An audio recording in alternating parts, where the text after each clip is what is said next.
You know what? We're done with all these fights because they were great fights. Believe me, they were some slobber knockers. But the ultimate slobber knocker of all time happened, and it was fucking crazy. Because to me, George, there was a guy said the fight with I forgot what his name was. The guy who looks like Magnum PI. Don Fry, and the dude he fought might have been one of the greatest heavyweights. But for me, I didn't ever saw that fight. This was the best heavyweight fight I've ever seen. Ever. Dude, it was crazy. That was one of the craziest fights I've ever watched. It really was, and it might have been one of the craziest because, we thought we had a bet to see if it would go past 2.5 minutes halfway through the first round. I thought 2.5 minutes was the cutoff in the first round, but those big boys went for a full, what was that, 25 minutes?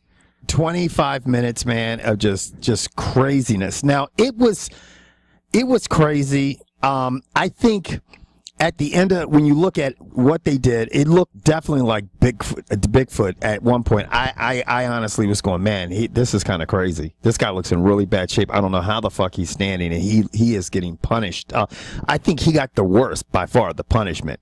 But, and I thought he won the fight probably because of the damage he inflicted, and I thought his rounds were more lopsided. But I mean, when I saw a draw, I was like, yeah, that makes all the sense in the fucking world to me.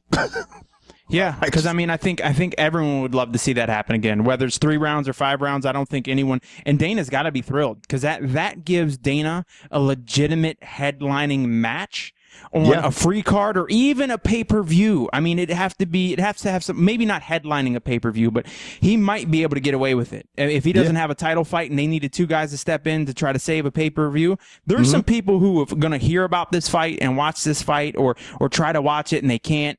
In this right now, that fight could possibly sell tickets to an event or to a pay-per-view or going to get people to tune. That would be a perfect fight for a show on Fox.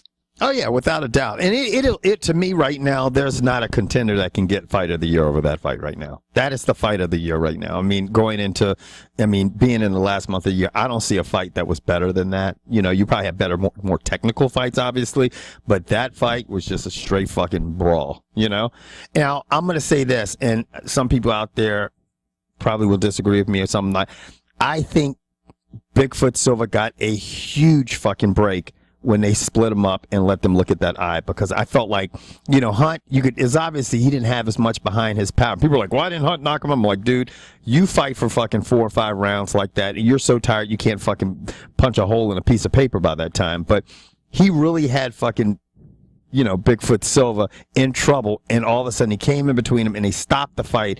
And he was so gassed out and on the back of his feet, and he stopped and they looked at his eye. And I thought, man, that gave Bigfoot Silva enough win and enough recovery to be able to weather what fucking Hunt was doing to him. I thought that was the one moment that I thought Hunt could put him away, and it got interrupted. So I don't know. I'd love to see a rematch of it under any circumstances.